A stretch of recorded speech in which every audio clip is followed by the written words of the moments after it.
What's interesting, Mark, is we've seen that apparently Delort and Bruno both left as well at the same time. But there's no, am I right? There's no official word from Manchester United on whether or not they had permission to do this. No, I mean, what I've been told is that United are relaxed about it, and that may be the way that they're putting it out there to try and, distract people away from it. I don't think people at the club will be happy about it. I don't think Ten Hag will be overjoyed, but as of now, we don't know if Ten Hag gave them permission, but the word is that they're relaxed about it. But, this is the thing, isn't it? I mean, Ronaldo, the king, is back. The distraction's there straight away. Is anybody else doing that at United? Anybody else talking themselves up like that? It's supposed to be a team. It's not a one-man band in terms of, it's all about me. And I think that is the problem with Ronaldo, that as great as he was last year in terms of scoring goals, I don't think he helps them in terms of the team ethic. That, apparently Rashford and Martial and Sancho are great in pre-season Australia. It's early steps, but there's a cohesive unit being formed there. Ronaldo comes back into the situation and blows it all apart. So it suits everybody for him to go. He doesn't want to be there. I don't think Ten Hag wants him there. And in terms of the money that United would save by having him off the wage bill, it makes sense for them to let him go. The issue right now, as we know, as we said all summer, is they can't find anyone to take him off their hands, not at the current situation with his wages.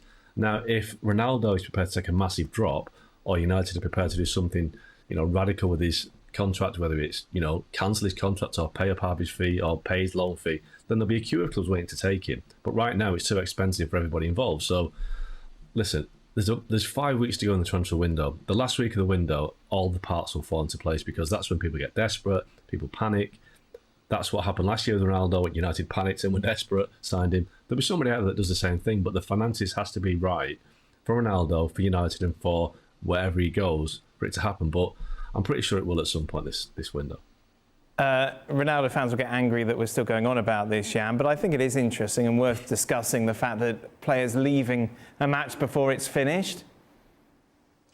Yeah, absolutely. But you somehow feel, and I think that's what also Mark is saying and what his sources is telling of Manchester United, of all the 257 problems they have now one week before the league start. This is not one of them, that they're leaving the premises, leaving the stadium.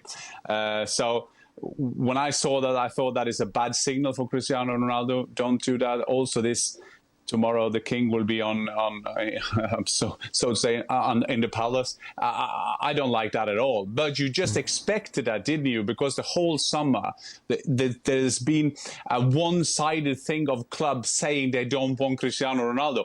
I think that a lot of these clubs had no chance to get Cristiano Ronaldo. Jorge Mendes didn't talk to them, or maybe just had an informal talk with them. But you just expected that kind of personality. And this was his second message. He also said, you're just doing news to sell your blah, blah, blah, blah, and all that. So you just felt that he had to come back. And there was a video out now, or I was seeing when Ten Hag was talking to him on the sideline, and maybe Cristiano Ronaldo has had that body language all his career. But now we see that with other glasses. Hello, Mark, with your glasses. We see that with different glasses when he's doing that, because he seems to say to Ten Hag, well, whatever.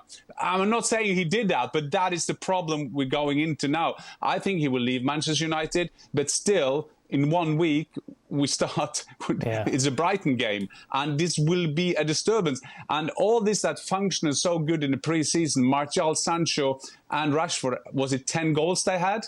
I mean, that is not good enough. So if Cristiano Ronaldo leaving, maybe on left hand will be better, but they will have a big problem with their right hand because they need someone to score goals.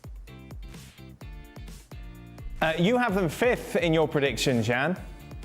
Yeah, and I felt that was optimistic. But when I see the other boys now take them into Champions League, I see that I'm not that optimistic. But I feel Ten Hag is the right man. We talked a lot about Ole Gunnar Solskjaer. We talked a lot about Rangnick.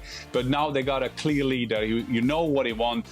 And I also think that this dressing room, this FC leak of this dressing room, I mean, something will happen there. He will make them be better. They were in Norway on Saturday, and my nephew went to the game. They went to the hotel, all three nephews of mine, and they didn't smile once.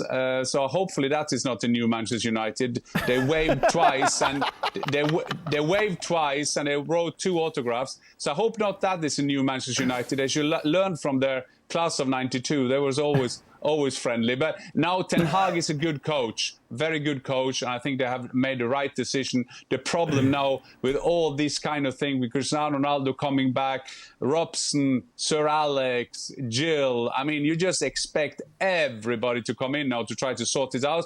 But I see still that is a good confidence for Ten Hag, because he doesn't care. He knows, he believes in himself, he's a good leader. Well, thank you very much for watching ESPN on YouTube. For more sports highlights and analysis, be sure to download the ESPN app. And for live streaming, premium content, and let's not forget as well, ESPN FC 7 days a week. Subscribe to ESPN Plus.